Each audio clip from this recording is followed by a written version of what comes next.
Welcome, ladies and gentlemen, to another ACE tutorial. This one's going to be pretty quick. It's going to be basically taking a black line art drawing from a white sheet of paper and getting that line art away from that white background. It's pretty easy. And as a matter of fact, it's not a Photoshop specific tutorial. We're going to use a free online website called Photopea to do it all.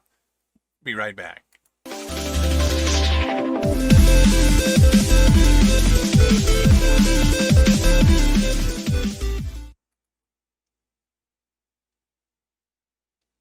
Thank you, everybody, for checking out another professional amateur video from ACE. Artistic and Creative Endeavors has been around for several years now, and we've been about, just helping people who are artists, digital artists, photographers, writers, musicians, just reach their potential, train each other at things, critique each other's work, help each other learn. That's what we do. We thank you very much for checking out our video today, and let's move right on into it, shall we? So today we're going to be doing a little piece of artwork for THAMSWORLD. THAMSWORLD is a wonderful, he's an artist. I've known him for about 15, 16 years now. And he is one of the best guitarists I've ever known in my life. And I've known several very accomplished guitarists, actually. He is a biker. He does moto vlogs on his motorcycle. He promotes things on Facebook. He is he does all kinds of stuff. I couldn't even tell you how much art he does, how much 3D art he does. He knows how to do all kinds of video stuff. He's helped me fashion websites and the graphical elements of websites repeatedly.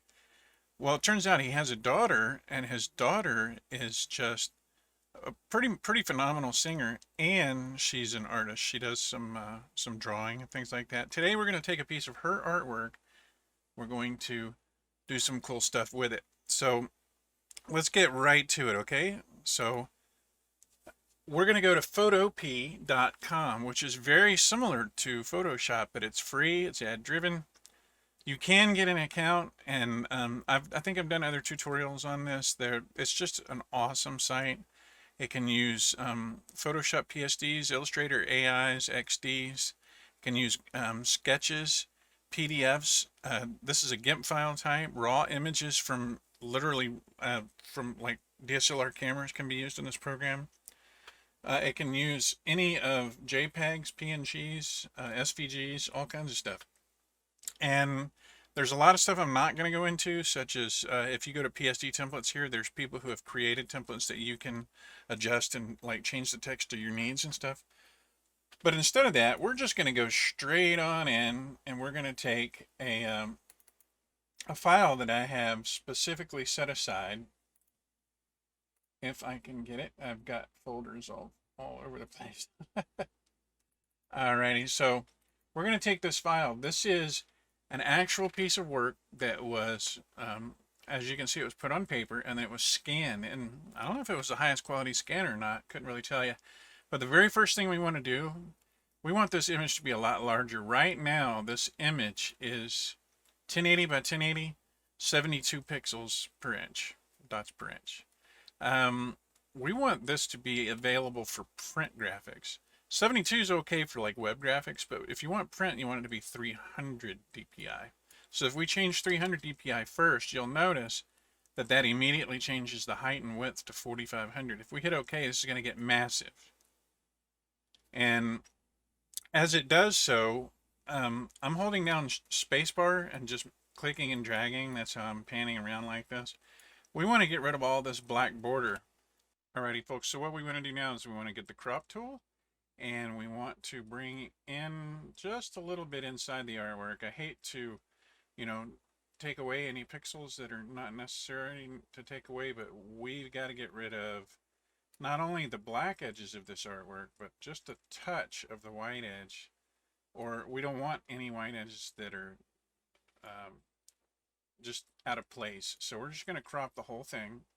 And again, if I hit Control or Command 0 on the numpad, it gets everything to the right size there. So what we want to do at this point, there's A lot of people know that you have these adjustment layers, and adjustment layers you can use like levels and curves and all that. But if I were to create one right now, you'll notice that it creates a levels adjustment layer above my background, and it has its own mask. And yeah, you can clip this layer to this layer and make it only affect that, or you can affect every layer below it and all that. And this is non-destructive. The mask, you can go back and you can change it later and so on and so forth. But honestly, we don't want to do that this particular time. We don't want to go into um, having a separate adjustment layer. I want to destructively burn my levels change into this layer because I don't need all this. So what we're going to do is we're going to go to image adjustments, levels here, and this is going to create a levels adjustment, but it's going to be burned into this layer. It's not going to be an adjustment layer that sits above it. The first thing we want to do is we want to make the blacks as crisp as possible, as strong as possible without being like too thick and heavy. And then we want to pull the whites down until all that black in the picture disappears. Now, when we get a little too thin on the drawing itself, you know we've gone too far. So if we have a little bit of black left in the corners, we're fine. We're good. As long as you have a really good line art left over, you can always zoom in, Control plus, hold down spacebar and click and drag, and we can choose white as our foreground color and a brush, and we can use our bracket keys, left bracket, right bracket, to increase or decrease the size of our brush and just brush away some of these imperfections. No big deal, not very hard to do. Holding down space and clicking and dragging.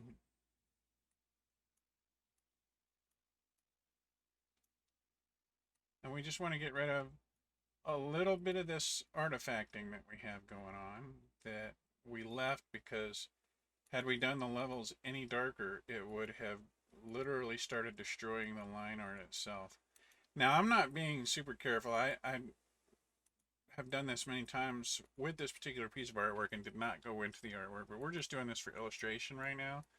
So if I happen to go in and make a couple of removals here that I probably shouldn't be, no worries. This is just for demonstration purposes.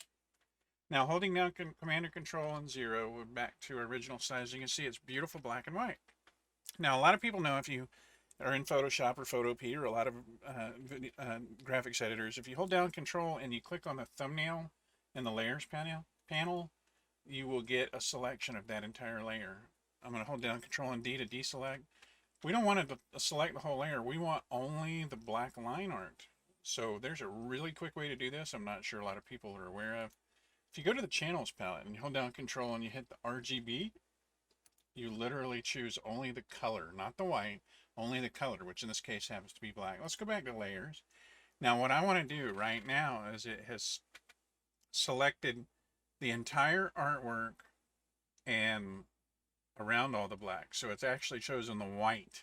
What we want to do is hit select and inverse, and now it's only chosen the black. If we hold down Control and J, we duplicate this layer, but only what's been selected. So it'll duplicate the line art, but not duplicate the white background. So if I can actually take my background layer and throw it away. Now you see it's only line art. If I want the same exact look I just had, I can do the new adjustment layer, color fill. I can choose white. Check this out. Put this back below the line art, and it looks just like it just did, but the difference now is I can double click this white right here, and on the fly I can change this to any color I want at any time. The other cool thing I can do, let's leave it on white for now. The other cool thing I can do now is I can hold down Control and hit this thumbnail to reselect everything, and I could go in here and say, well, you know what, let's say that this is all black. Okay, so the background's black now, just like the artwork. What if we want it to be white? So we're going to pick our brush tool and white.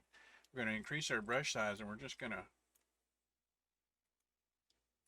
with the correct layer chosen, we're just going to brush it white. And when we're done and we deselect holding Control and D, you now have white artwork on a black background instead of the other way around. So Obviously, if I wanted to, I could change this white to like a red, and I could control select all the line art, make it all red. Hold down Control and D to deselect. There you go. And I can go back in here and I can change the background to a nice green or whatever I'd like. Let's put it on white just to be safe. But you can see how easy this is. And remember, this is just a color fill layer, so we can remove it. If I wanted just this artwork on a shirt with no background and no, rectangular, that's now transparent. So that's how it's done, ladies and gentlemen. I hope you enjoyed this tutorial. I hope I didn't take too long to explain this stuff. And if you get a chance, please drop by the THAMSWORLD website and go to the THAMSWORLD key to shop, where you will see these shirts in actual operation that you can actually buy. This is the black on white, for example. And then we have the white on black example. And I took a little bit of time. Tham assures me that I made a minor mistake, but I actually colored this artwork in almost like blacklight style colors. And as you can see, that's a pretty beautiful shirt. So yeah, stop by THAMSWORLD and buy a shirt. And we will have more tutorials. Stay tuned. Until then, though, be an ace at everything you do. The apocalypse.